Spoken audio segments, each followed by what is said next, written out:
ಎಲ್ಲರಿಗೂ ನಮಸ್ಕಾರ. ಇವತ್ತಿನ ವಿಷಯವೇನಂತ ಕೇಳಿದ್ರೆ, ಒಬ್ಬ ರೈತ ಒಂದು ಮಹಲಿಗೆ ಹೋದಂತಹ ಸಂದರ್ಭದಲ್ಲಿ ಆ ರೈತನ ಬಟ್ಟೆ ನೋಡಿ ಆ ವ್ಯಕ್ತಿಗೆ ಇನ್ಸಲ್ಟ್ ಮಾಡುವಂತಹ ಪ್ರಕ್ರಿಯೆ ನಮ್ಮ ನಾಡಿನಲ್ಲಿ ಅಥವಾ ಕರ್ನಾಟಕದಲ್ಲಿ ನಡೆದಿದೆ. ನಾವು ಉತ್ತಮರು, ಕನ್ನಡಿಗರು, ಹೃದಯವಂತರು ಅಂತ ಹೇಳುವಂತಹ ನಾಡಿನಲ್ಲಿ ಇರುವಂತಹ ಸಂದರ್ಭದಲ್ಲಿ ಅನ್ನದಾತನಾದಂತಹ ರೈತನಿಗೆ ಈ ತರ ಅವಮಾನ ಮಾಡಿದ ಸಂದರ್ಭದಲ್ಲಿ ಇಡೀ ಕರ್ನಾಟಕ ಎದ್ದು ನಿಂತು ಇದಕ್ಕೆ ಪ್ರಶ್ನೆ ಮಾಡುತ್ತಾ ಇದೆ. ಒಳ್ಳೆಯದೇ, ಆದ್ರೆ ಮಾಡಿದಂತಹ ಉದ್ದೇಶವೇನು?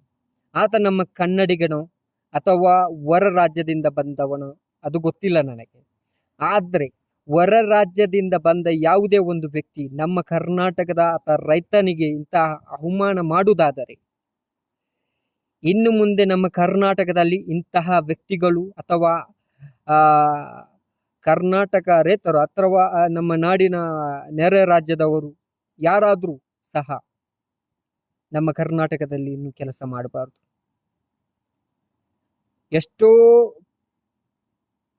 ಎಷ್ಟೋ ಸರ್ತಿ ಹೀಗೆ ಆಗಿದೆ. ಕನ್ನಡಕ್ಕೆ ಅವಮಾನ ಮಾಡಿದಂತಹ ಸಂದರ್ಭ, ಕನ್ನಡ ಸರಿಯಾಗಿ ಮಾತನಾಡದಂತಹ ಸಂದರ್ಭ, ಆ ಸಮಯದಲ್ಲೇ ಪ್ರಶ್ನೆ ಮಾಡಿದರೆ ಕರ್ನಾಟಕದಿಂದ ಅಥವಾ ಹೊರ ರಾಜ್ಯದಿಂದ ಬಂದಂತವರಿಗೆ ಕೆಲವೊಂದು ಪ್ರಶ್ನೆ ಮಾಡುವಂತಹ, ಕೆಲವೊಂದು ತೊಂದರೆ ಕೊಡುವಂತಹ ಕೆಲಸ ಆ ವ್ಯಕ್ತಿಗಳು ಮಾಡ್ತಾರೆ. ಯಾರೇ ಆಗ್ಲಿ, ಇನ್ನು ವಿಷಯ ಇದು ನಮ್ಮ ರಾಜ್ಯದವನು ಅಥವಾ ಬೇರೆ ರಾಜ್ಯದವನು ಗೊತ್ತಿಲ್ಲ, ಆದರೆ ಒಬ್ಬ ವ್ಯಕ್ತಿಯ ಡ್ರೆಸ್ ನೋಡಿ ಅವಮಾನ ಮಾಡುವಂತಹ ರೀತಿ ಇದ್ರೆ ಇದು ಕರ್ನಾಟಕದಲ್ಲಿ ನಡೆಯುವುದಾದರೆ ನಮ್ಮ ರಾಜ್ಯದ ಸ್ಥಿತಿ ಏನಾಗಬಹುದು?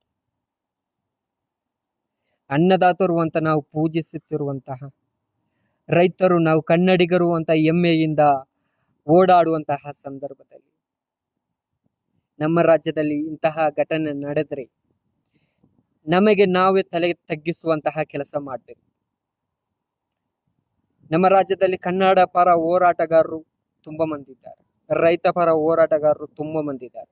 ಈ ವಿಷಯ ಒಳ್ಳೆದಾಗಿದೆ. ಇಡೀ ಕರ್ನಾಟಕದ ಜನರು ಎದ್ದು ನಿಂತು ಒಟ್ಟಿಗೆ ಒಂದೇ ಸ್ವರದಲ್ಲಿ ಇದು ಮಾಡಿದ್ದು ತಪ್ಪು ಅಂತ ಇಡೀ ಕರ್ನಾಟಕದ ಜನರು, ನಾನು ಈಗ ಹೆಮ್ಮೆಯಿಂದ ಹೇಳ್ತೇನೆ, ಇಡೀ ಕರ್ನಾಟಕ ಜನರು ಮಾತನಾಡಿದ್ದಾರೆ. ಹೀಗೆ ಬೇಕು. ವಿಧಾನಸಭೆಯಲ್ಲಿಯೂ ಸಹ ಇಂತಹ ಸ್ಪೀಕರ್ ಆದಂತಹ ಯುಟಿ ಖಾದರ್ ಸಹ ಇದರ ವಿಷಯದಲ್ಲಿ ಮಾತನಾಡಿದ್ದಾರೆ. ಮತ್ತೊಂದು ಒಳ್ಳೆಯ ಸುದ್ದಿ ಯಾಕೆಂತ ಕೇಳಿದ್ರೆ, ಆ ಮೊಹಾಲಿನ ಆ ಕೆಲಸದವನು ಏನಿದ್ದಾನೆ ಅಥವಾ ಸೆಕ್ರೆಟರಿ ಅಂತ ಹೇಳುವವನು ಏನಿದ್ದಾನೆ, ಅವನನ್ನು ಕೆಲಸದಿಂದ ವಜಾ ಮಾಡಬೇಕು, ಕೆಲಸದಿಂದ ತೆಗೆದು ಹಾಕಬೇಕು ಅಂತ ಕರ್ನಾಟಕದ ಜನರು ಮತ್ತು ಅಲ್ಲಿದ ಮಹಲಿನ ಅಧಿಕಾರಿಗಳು ತೀರ್ಮಾನ ಮಾಡ್ತಾರೆ. ಆದ್ರೆ ಈ ಒಳ್ಳೆಯ ಮನುಷ್ಯ, ಈ ರೈತ ಎನ್ನುವ ಈ ಮನುಷ್ಯ, ಇನ್ಸಲ್ಟ್ ಆದಂತಹ ಮನುಷ್ಯ ಹೇಳ್ತಾನೆ, ಅವನಿಗೆ ತಂದೆ ತಾಯಿ ಇದೆ, ಹೆಂಡತಿ ಮಕ್ಕಳಿದೆ, ಅವನ ಕೆಲಸದಿಂದ ನೀವು ತೆಗೆದು ಹಾಕ್ಬೇಡಿ ಅಂತ. ಎಷ್ಟು ಒಳ್ಳೆಯ ಮನಸ್ಸಿನ ಮಕ್ಕಳು, ಕನ್ನಡ ಮಣ್ಣಿನ ಮಕ್ಕಳು. ಹೇಳುವಾಗ ನನ್ನ ರೋಮ ಎದ್ದು ನಿಂತಿದೆ. ಕನ್ನಡಿಗರು, ಕನ್ನಡ ನಾಡು, ಕರ್ನಾಟಕ ಎನ್ನುವಾಗ ಆ ವ್ಯಕ್ತಿ ಒಂದು ಮಾತು ಹೇಳ್ತಾರೆ, ಬೇಡ ಅವನನ್ನು ಕೆಲಸದಿಂದ ತೆಗೆದಾಕ್ಬೇಡಿ ಅಂತ ಹೇಳಿ, ಅವನಿಗೆ ಸಹ ಹೆಂಡತಿ ಮಕ್ಕಳಿದ್ದಾರೆ, ತಂದೆ ತಾಯಿಯಂದಿರಿದೆ, ಒಂದು ಕುಟುಂಬ ಇದೆ ಅಂತ ಆ ವ್ಯಕ್ತಿ ಹೇಳ್ತಾನೆ. ಆದ್ರೆ ಈ ವ್ಯಕ್ತಿಗೆ ಒಂದು ಡ್ರೆಸ್ಸಿನ ಅಥವಾ ಒಂದು ವೇಷದ, ಒಂದು ಡ್ರೆಸ್ಸಿನ ವಿಷಯದಲ್ಲಿ, ಉಡುಪಿನ ವಿಷಯದಲ್ಲಿ ಈ ಮನುಷ್ಯನನ್ನು ಇನ್ಸಲ್ಟ್ ಮಾಡುವುದಾದರೆ ಈ ಮನುಷ್ಯನ ಬುದ್ಧಿಯಲ್ಲಿ ಏನಿರುವುದು? ಮಹಲ್ ಆಗಲಿ, ಯಾವುದೇ ಆಗಲಿ, ಏನು ಇಂಡಿಯಾ ಅನ್ನುವುದಂತೆ, ಇಂಡಿಯಾ ಅಂದ್ರೆ ಏನು? ಬಡ ಜನರಿದ್ದಾರೆ, ಶ್ರೀಮಂತರಿದ್ದಾರೆ, ಒಳ್ಳೆ ಡ್ರೆಸ್ ಹಾಕುವಂತ ಇದ್ದಾರೆ, ಡ್ರೆಸ್ ಇಡದ ಉಡುಪುಗಳನ್ನು ತರಿಸಿದವರು ಸಹ ಇರ್ತಾರೆ. ಈ ಮನುಷ್ಯನ ಸ್ಥಿತಿ ಏನು? ಆ ಸಮಯದಲ್ಲಿ ಇವನು ಕುಡಿದೇನು ಕೆಲಸ ಮಾಡ್ತಿದ್ದಾನ? ಇದು ನನ್ನ ಅನಿಸಿಕೆ ಪ್ರೀತಿಯ ವೀಕ್ಷಕರೇ, ಇದು ನನ್ನ ಅನಿಸಿಕೆ. ಒಳ್ಳೆಯ ಒಳ್ಳೆಯ ಜವಾಬ್ದಾರಿತ ಸ್ಥಾನದ ಕರ್ನಾಟಕದ ಜವಾಬ್ದಾರಿತ ಸ್ಥಾನದಲ್ಲಿ ನಿಂತವರು ಸಹ ಸಣ್ಣ ಮಕ್ಕಳಿಂದ ಪ್ರಾಯ ಎಲ್ಲ ಅಧಿಕಾರಿಗಳು ಎಲ್ಲ ವರ್ಗದವರು ಎದ್ದು ನಿಂತು ಮಾತನಾಡಿದ್ದಾರೆ.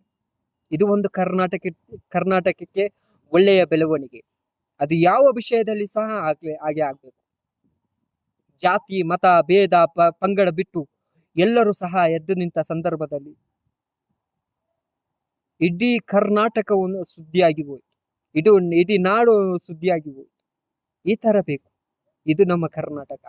ಜೈ ಹಿಂದ್, ಜೈ ಕರ್ನಾಟಕ. ನಮಸ್ಕಾರ.